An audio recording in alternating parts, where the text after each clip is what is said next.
रामकृष्ण हरी विठ्ठल केशवा गोविंद माधवा, रामकृष्ण हरी विठ्ठल केशवा गोविंद माधवा. आमच्या गुरु माऊलीची आणि आमच्या माय माऊलीची भेट घेऊन मला आनंद वाटला. आमच्या महाराजांच्या भेटीला मी आलो. माझ्यासोबत आमचा चिरंजीव आहे. महाराजांच्या 1 तासाच्या सहवासामध्ये अतिशय मौलिक मार्गदर्शन आमच्या चिरंजीवाच्या आयुष्याला त्यांनी केलेलं काही चांगल्या गोष्टी सांगितल्या. त्यांना आलेल्या फोनमधल्या लोकांचा जो काही शुभ आशीर्वाद आहे किंवा जी काही लोकांची तळमळ आहे तुमच्या आरोग्याच्या काळजीबद्दल, ती पण मी वाचली. खूप बरं वाटलं. तर आता मला इतका आनंद वाटला की थोडी तब्येत आता चांगली आहे. फक्त मी पांडुरंगाची प्रार्थना करतो की महाराजांनी थोडंसं आता थोडंसं आरामावर आहे का नाही, म्हणजे जास्त जीवाची दगदग न करता थोडं फिरणं किंवा आपल्या घरातल्या घरात, कारण पावसाळी पण अजून 2 महिने बाकी आहेत, शांत राहून थोडंसं आता थोडंसं जरा आरोग्याचा आराम करा अशी माझी विनंती आहे. आता 2 शब्द तुम्ही बोला.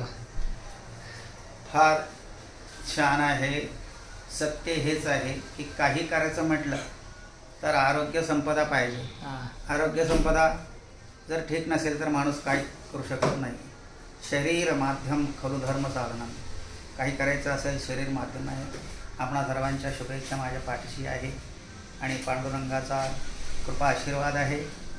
यातून तो मला तारुण्य येईल आणि उर्वरित आयुष्यसुद्धा हे समाजाच्या प्रबोधनासाठी परोपकारासाठी जाणार आहे. माझी हीच इच्छा आहे की तुका म्हणे आता उरलो उपकार. रामकृष्ण रामकृष्ण रामकृष्ण. माझ्या बाळाला पण आशीर्वाद द्या. तुमचा पण शुभ आशीर्वाद.